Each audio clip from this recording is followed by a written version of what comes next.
কারণ হলো জাতীয় দৃষ্টি প্রতিবন্ধী সংস্থার মার্কেটকে চাঁদা মুক্ত, সন্ত্রাস মুক্ত, অবৈধ দখলকারীদের মুক্ত করা।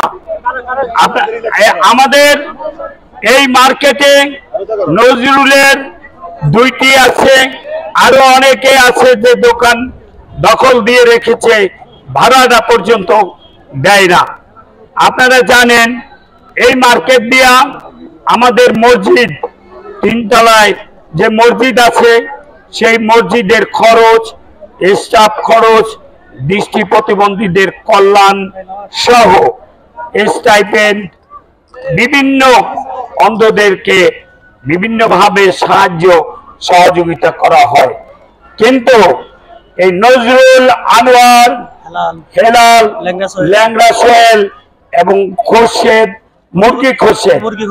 মুরগি খোরশেদ সহ আরো 20-25 জন লোক বিভিন্ন সময় তারা লক্ষ লক্ষ টাকা দাবি করে, চাঁদা দাবি করে।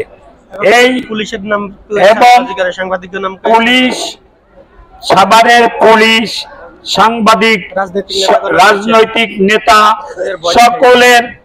সকলের ভয় দেখিয়ে আমাদের কাছ থেকে তারা চাঁদা গ্রহণ করে।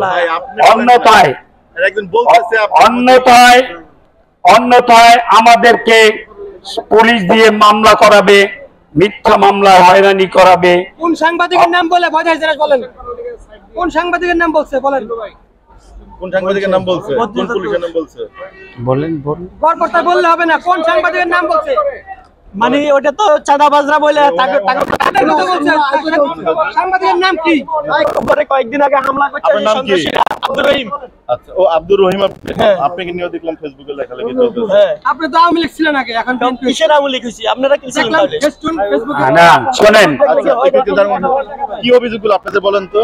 আমাদের মার্কেটের চাঁদাবাজরা বিভিন্ন টাইমে হুমকি দেয়, গুলি করে মেরে ফেলাবে হুমকি দেয়। আমরা ফেসবুক যুক্ত দিচ্ছি, ওটার ভিতরে সব বলা আছে। কে হুমকি দেয়, কারা দিচ্ছে? ওই যে নজরুলের নেতৃত্বে মুরগি হেলাল, তারপর ল্যাংড়া সোহেল, ওই ফটকা নোয়ার, মুরগি খোরশেদ, তারপরে হলো আপনার এই যে আপনার মানে বেলালউদ্দিন মোনা, রিপন, আরো ওদের সাথে অজ্ঞাত বিভিন্ন সন্ত্রাসী। আপনি তো অন্ধ না? আমি চাকরি করি এখানে। কিভাবে ইনচার্জ হলেন এখানে?